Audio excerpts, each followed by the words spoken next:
The shortest war in history. Did you know that the shortest war in history lasted less than an hour? It began on a warm morning in the small island nation of Zanzibar on August 27, 1896. Air was thick with the scent of the sea and the rising tension of empire. British ships stood silently in the harbor, their flags rippling over the calm waters. On land, the palace of the Sultan glimmered in the sun, a grand structure of coral stone and white plaster that now faced its final morning. Let's float over to how this unusual war came to be. Zanzibar was once a jewel of the Indian Ocean, a crossroads of traders from Arabia, Africa, and India. It was known for its spices, ivory, and its tragic role in the slave trade. By the late 19th century, European powers were carving up Africa, and the British had extended their influence over Zanzibar. They did not rule it directly, but they controlled its politics through treaties and subtle power. The Sultan of Zanzibar had to be approved by the British consul. For years, this arrangement worked. But in 1896, everything changed with the death of Sultan Hamad bin Thuwaini. He had ruled in close alliance with Britain, and his passing opened a sudden struggle for power. Before the British could act, his cousin Khalid bin Barghash seized the palace. He declared himself the new sultan without waiting for British approval. The move shocked the British authorities. They viewed it as defiance, pure and simple. Khalid had supporters among the palace guard, and many locals admired his boldness. But the British saw him as a threat to their interests. They believed he might reverse their control and bring German influence from nearby East Africa. Within hours, British diplomats demanded he step down. Khalid refused. He fortified the palace and gathered his men around the gates. They armed themselves with rifles and a few old cannons from the palace courtyard. Let's move closer to that tense morning when words gave way to war. The British consul Basil Cave sent Khalid an ultimatum. It was short and clear. Step down and leave the palace by 9 o'clock in the morning or face the consequences. The message was delivered at dawn. The Sultan's guards stood ready on the balconies. Inside the palace, servants ran with messages. The old wooden corridors echoed with hurried footsteps. Outside in the harbor, 5 British warships aligned their guns toward the palace walls. Their names still echo in the records. St. George, HM's Raccoon, HM's Philomel, HM's Thrush, and HM Sparrow. Together, they carried hundreds of sailors and marines. The British forces were small but heavily armed. They also had the backing of local supporters who opposed Khalid's sudden claim. As the sun climbed higher, the world waited. At 8:30, smoke curled from the chimneys of the ships. Their decks were lined with gunners at the ready. The British flag waved steadily over the St. George, the flagship of Rear Admiral Harry Rawson. On shore, civilians began to flee. The streets near the palace emptied as shopkeepers pulled down their shutters. Khalid refused every warning. He believed the British would not dare destroy the Sultan's palace. He thought they would hesitate to attack royal property. But the British command saw no choice. For them, it was a test of power, a statement to every ruler under their influence. If defiance went unpunished, the empire's control could crumble. The final minutes before 9 o'clock passed in silence. A few doves circled the minarets. Smoke from the palace kitchen rose gently in the air. Inside, Khalid's men loaded the cannons and prayed. The clock on the British flagship struck 9. The British officer turned to Admiral Rawson for the order. The admiral nodded once. At exactly 9 o'clock sharp, the first shell was fired. It flew across the harbor and slammed into the palace walls. The explosion tore through the coral stone, sending dust and fragments into the sky. The roar echoed through the narrow streets of Zanzibar town. Within moments, every British ship opened fire. Cannon after cannon thundered in a steady rhythm. Let's pause for a moment on what that scene must have looked like. The White Palace turning into a cloud of smoke. The crashing sound of shells meeting wood and stone. The narrow alleys filled with panicked footsteps. And yet on the decks of the British ships there was calm precision. Each gunner fired, reloaded, and fired again. Inside the palace, chaos spread. Fire caught the wooden beams and spread through the upper floors. The palace guard fought back briefly, but their old cannons could not match the British guns. Within minutes, their ammunition ran out. The defenders fell back, carrying the wounded down the stairs. Khalid realized the truth. His rule was over before it had begun. As the bombardment continued, the palace roof collapsed. The sound of crumbling stone mixed with the cries of the wounded. By 9:30, the building was engulfed in flames. British Marines began to land on shore under cover of the guns. They moved quickly through the smoke, securing the palace grounds and lowering Khalid's flag. By 9:40, the firing stopped. The war that had begun with a royal dispute ended in less than 40 minutes. Khalid had escaped through a back passage and fled to the German consulate seeking asylum. The British raised their flag over the ruins of the palace. The shortest war in history was over, but the story did not end there. Let's drift into what happened next when the smoke cleared and a new sultan was chosen under the watchful eyes of the empire. After the smoke cleared, when the guns finally fell silent, the calm that followed felt unreal. The waters of Zanzibar harbor shimmered again under the tropical sun as if nothing had happened. But the palace that once symbolized royal power was now a burning shell. Smoke drifted slowly over the city. The echoes of cannon fire faded into the hum of distant waves. The shortest war in history had lasted barely 38 minutes, yet it had changed the island forever. Let's move closer to the aftermath. The British Marines stepped carefully through the rubble.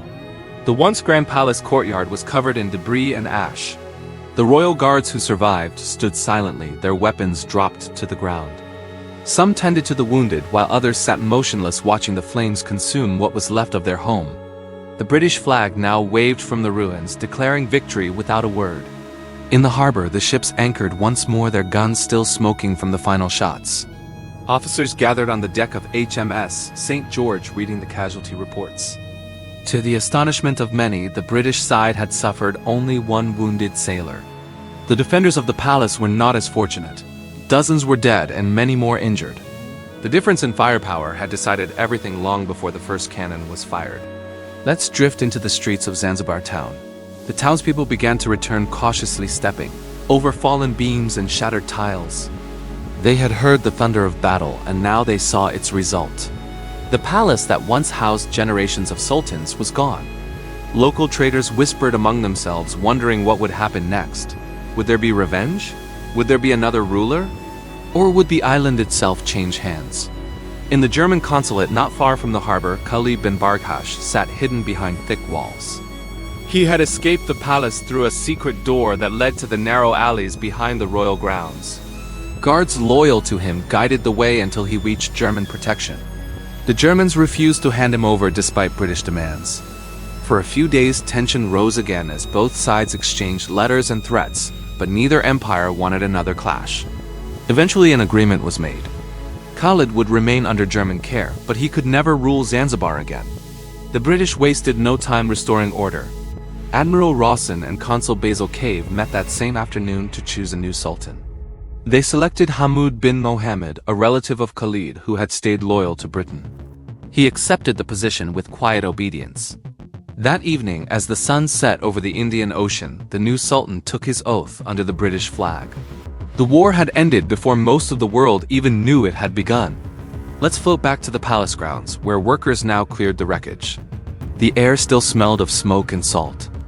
British engineers moved among the ruins, sketching plans for repairs. The palace would be rebuilt, though never as grand as before. The burned walls stood as a reminder of what defiance had cost. For many locals, it was a warning written in stone and ash. In the days that followed, news of the war spread across the globe. Newspapers in London, Paris, and New York printed the headline asterisk, "The war that lasted 40 minutes asterisk." Readers were fascinated by the absurd brevity of it all. To the Western world, it seemed almost unbelievable that an entire war could fit within the span of a single morning. For the people of Zanzibar, however, it was no joke. It was a demonstration of how deeply the island's fate had fallen into foreign hands. Let's wander into the thoughts of the new Sultan Hamad. He knew he ruled not by his people's will, but by the empire's approval. Yet he used his brief authority to make one historic change. With British guidance, he abolished slavery in Zanzibar in 1897, ending a trade that had scarred the island for centuries. Many saw it as a noble act. Others whispered it was only a political move to please the British. Whatever the truth, it marked a turning point in the island's story. Meanwhile, Khalid bin Barghash continued his life in exile. Under German protection, he was moved secretly to their colony in East Africa. There he lived in relative comfort, but always under watch. He wrote letters claiming he had been the rightful sultan, unjustly removed by foreign power. But his words carried little weight. The empire had already written its version of history. Let's glance at the larger picture that surrounded this short war. The British Empire at that time was at its height, controlling vast territories across Africa and Asia. The swift victory in Zanzibar was more than a local event. It was a message to all rulers under British influence. It said that resistance, even for 1 hour, was futile. The lesson spread quietly but effectively across the region. By the end of 1896, life on the island returned to a fragile normal. Traders reopened their shops. The spice markets filled again with the scent of cloves and cinnamon. The harbor bustled with dhows and merchant ships. Yet beneath that calm surface, the memory of the war lingered. People spoke of it in hushed tones, calling it asterisk, the morning of fire asterisk. For the older generation, it became a symbol of how quickly power could vanish under the shadow of empire. Let's drift into the following years when the rebuilt palace stood once more by the sea. Its walls were new, but its spirit had changed. It was no longer a seat of royal independence, but an office of British administration. The empire's flag fluttered over it for decades to come until Zanzibar finally gained independence in the 20th century. But for now, our story remains in that twilight between ashes and rebuilding, where one morning's defiance reshaped a nation. The shortest war in history had ended, yet its echoes stretched far beyond those 40 minutes. Echoes of 40 minutes, let's drift into the quiet years that followed the war. The island of Zanzibar settled once again under British protection. The palace was rebuilt, but its new halls were quieter, less royal, and more administrative. The grand ceremonies of old faded away, replaced by the rhythm of colonial rule. The once proud throne room became a meeting hall where British officials discussed trade routes and taxes. For the people of Zanzibar, life resumed, but something deep in their spirit had changed. The shortest war in history had taught a lasting lesson. It showed how fragile power could be when faced with the machinery of empire. The local nobles who once stood proud beside their sultan now bowed to the British consul. Their wealth depended not on tradition but on favor. Their voices grew softer. Their influence slowly dissolved under the steady hand of the empire. Let us float over to the harbor again, where the memory of battles still clung to the air for years. The fishermen who sailed past the old palace site would sometimes pause and tell their sons about the day the sea thundered. They spoke of smoke rising over the water and the strange calm that followed. The children listened wide-eyed, unable to imagine that their peaceful island had once trembled under cannon fire. In London, the event became a curious record in history books. Politicians spoke of it with pride, calling it a swift and decisive victory. It was used as an example of the empire's efficiency. Military strategists admired how the entire operation had been executed within an hour. They praised the coordination between the fleet and the diplomats. For them, it was proof that British order could tame any rebellion, no matter how sudden. But in Zanzibar, the tone was different. The elders remembered how quickly things had changed, how the palace guards had fought bravely yet hopelessly. They told stories of Khalid bin Barghash not as a villain, but as a man who dared to stand alone, even if for less than an hour. His courage was admired in whispers, though his defeat was accepted as fate. In the narrow alleys, his name became a quiet symbol of pride mixed with sorrow. Let us move into the following decades when Sultan Hamud's line continued to rule under British oversight. The island prospered in trade, once more exporting spices, ivory, and goods to the distant ports of Arabia and India. British influence brought new schools, roads, and medical centers. Yet every improvement carried the echo of control. Independence was still far away, hidden beyond the horizon of empire. Meanwhile, Khalid's life in exile continued to shift from one colony to another.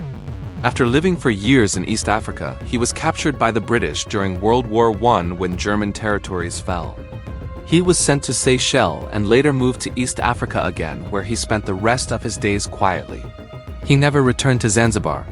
He died far from the palace he once claimed, and few in the world noticed his passing. But in the old quarters of Stone Town, his name lived on as a tale told under lantern light. Let's step back and look at the strange contrast this tiny war left behind. In human cost, it was small compared to the vast battles of history, but in symbolism, it carried great weight. It revealed how empires maintained dominance not through long wars, but through short and decisive displays of force. One cannon volley could redraw the balance of power. One order given at dawn could silence a kingdom by noon. The British kept their protectorate over Zanzibar until 1963. That year, the island finally gained its independence. The Union Jack came down from the palace for the last time. The people watched in silence as a new flag rose in its place. Yet even then, the ghosts of the old war lingered. The rebuilt palace by the sea, now known as the House of Wonders, stood as a monument to both glory and loss. Let's drift through its halls once more. Sunlight filters through tall arched windows, touching the carved wooden railings. The air smells faintly of sea salt and age. The portraits of sultans look down from the walls, their eyes calm and distant. Tourists walk quietly through the rooms where once gunfire echoed. Guides tell them how the shortest war in history unfolded here, how a royal dispute turned into a moment that defined an age. For many visitors, it seems almost unbelievable. A war shorter than a school lesson. A battle that began and ended before breakfast. Yet behind that brief timeline lies the entire story of empire ambition and resistance. The war's brevity does not diminish its meaning. It captures the essence of the era when nations were drawn into the web of colonial power with stunning speed. Let's float finally to the shoreline where the story began. The waves lap gently against the stones. The same sea that carried the British fleet now carries quiet fishing boats. The guns are gone, but their memory remains in the whispers of history. Somewhere in the rhythm of the tide, you can almost hear the faint echo of that morning when the world's shortest war began and ended within the turning of an hour. The story of Zanzibar's 40-minute war is not just about how quickly a nation can fall. It is also about how long a memory can endure. It shows that even the briefest moments can leave shadows across generations. The palace was rebuilt, the empire faded, and time moved on, but the lesson remained. Power can vanish in minutes, yet dignity can live forever. And so the shortest war in history became one of the longest memories in the chronicles of empire. It stands as a quiet reminder, written not in glory, but in smoke, light, and the soft roll of the Indian Ocean.